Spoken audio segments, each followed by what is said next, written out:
Welcome back to the show. For many, when choosing wine, it can be a little intimidating. You don't know what to choose, you're not sure what to bring, but our next guest can help you with just that. She is Martha Kelly, owner and educator with Capital Wine School. Welcome to the show, Martha. Thanks, Great to have you here. So good to have you here. And we're going to start off talking about wines named for regions, because I think there's, for a lot of people, it's confusing out there. Is it named for the grape variety? Is it named for the wine region? So let's talk about wine regions.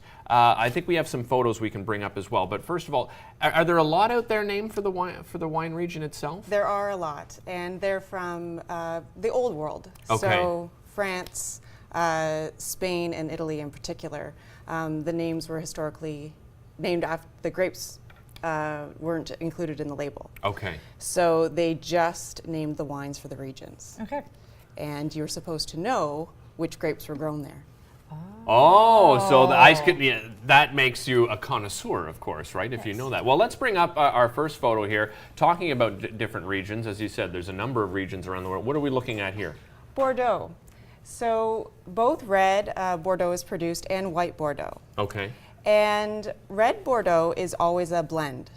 And it will always be a blend of two of the world's most popular red grape varieties, Cabernet Sauvignon and Merlot. Now, when you say Bordeaux, the first thing that comes to my mind is expensive. Is that a fair statement? From the classified chateau, yes. Okay. Often starting at around $80 retail.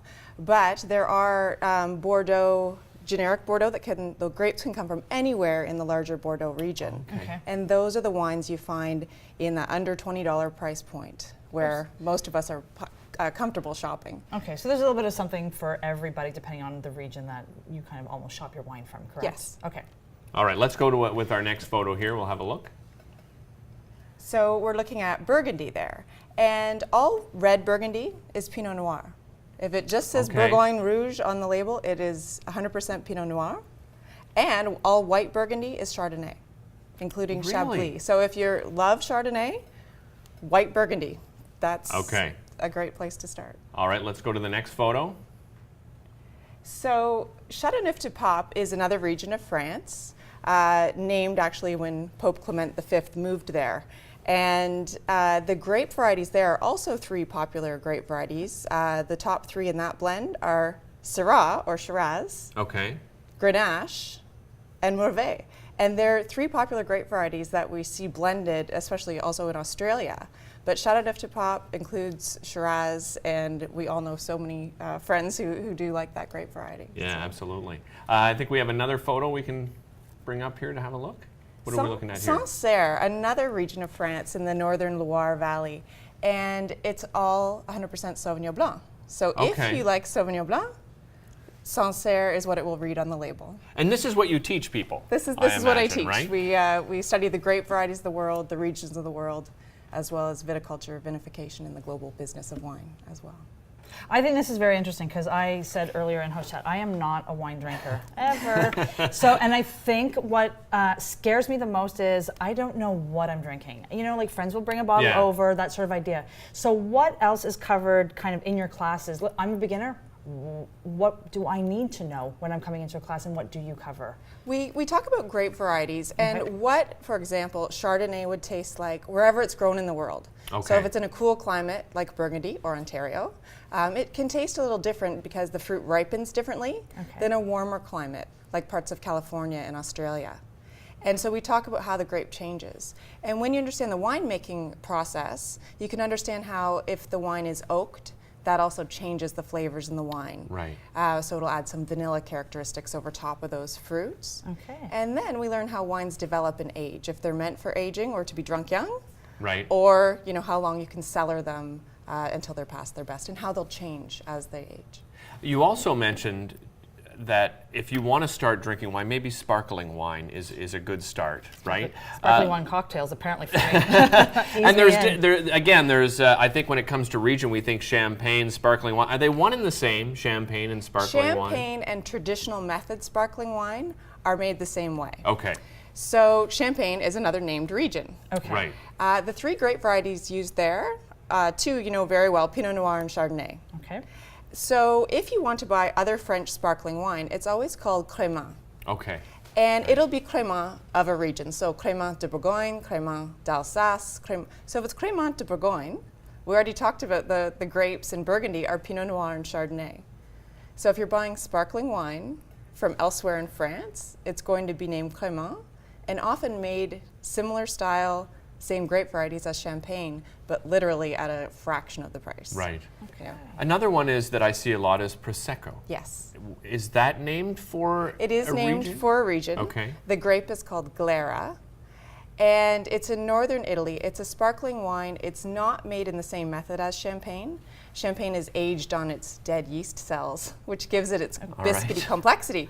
Prosecco is all about the fruit. It's all about the floral aromas, the ripe fruit flavors. And so Prosecco, really refreshing, very high quality, well-made wine, but also a great value place to start for sparkling wines. Nice. Interesting. I think there's a Prosecco in my fridge at home.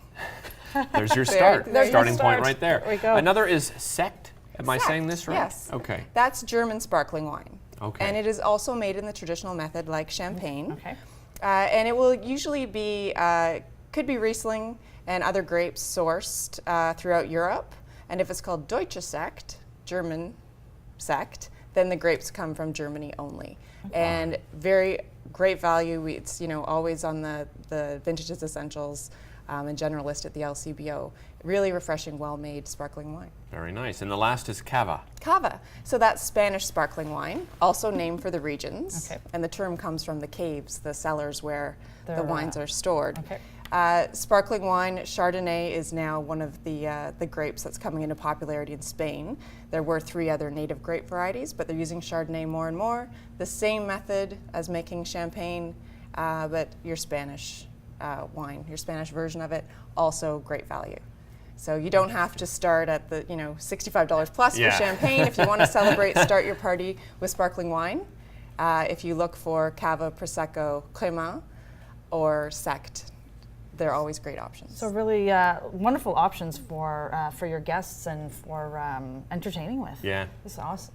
Amazing. See, I learned a little something today. I'm still in the early stages, but this is great. And because there's a lot of people who just don't know, and I think they need to kind of be taught, and I think it's a little bit about the history and whatnot about it. I found that absolutely fascinating. I was in an LCBO just before I headed off on the weekend, and one thing I see is dry white wine, and that's all it says on the label. What does that refer to exactly? So dry is probably the most misused term by wine drinkers. Okay. What dry technically means is that there's no sugar in the wine, or no detectable sugar on your palate. Okay. So when a winemaker makes wine, there's sugar in the grapes, they add yeast, and then fermentation occurs, and you get alcohol and carbon dioxide. So when they turn all that sugar into alcohol, you have a dry wine. The vast majority of wines in the LCBO are dry, and the vast majority of wines on the wine list are dry. So some people will say, I don't like a dry wine, but I think what they mean is they don't like a wine that leaves their mouth feeling dry, and astringent wine. Where it's literally kind of, Yes. whereas if it's a dry wine doesn't necessarily do that, you can still have that kind of after. You can have ripe fruit flavors, but no sugar, just ripe fruit flavors, even though there's no sugar in the wine. Right. An astringent wine, that drying mouthfeel, the astringency, comes from the grape skins. So more often, obviously, in red grapes, where the color comes from as well. And they're large particles, and they actually do stick to your teeth and the inside of your mouth, and they feel astringent. Is that what is that tannin? That's tannin. Okay, that's what tannin. Oh, I see we're running out of time here. Wanted to talk, what did you bring along with you here and why? I brought along a couple of wines also from the Rhone Valley. So Chateauneuf-du-Pape is the most prestigious cru, or growth region. There's another one, a neighbor of Chateauneuf-du-Pape, Vacqueyras. Okay. And Vacqueyras uses the same grapes as Chateauneuf-du-Pape, the Shiraz, the Grenache Mauvais, but great value. Most Chateauneuf-du-Pape starts in the $35 range and up. I saw one under $20 this week. They're usually in the $24, $25 range. But great value. Take to a dinner party on a Saturday night. You'll be a very popular person. Very nice. And this, the next one down, this is Côte du Rhône. So also from Rhône, and the same grapes, but they can be sourced from the greater Rhône area. Okay. Okay. So this is Côte du Rhône from anywhere in Rhône. The grapes here come specifically from Vacqueras, and then Chateauneuf-du-Pape, the same. Those grapes come specifically from those that areas. region. You have an incredible knowledge. I'm like, if you're going to learn from somebody, and obviously you teach this. What's the best way for people to get in touch with you? My website is capitalwineschool.ca. Okay. And I have a level 2 course starting at the beginning of June, and that's an 8-week course. I have a 1-day course also at the beginning of June.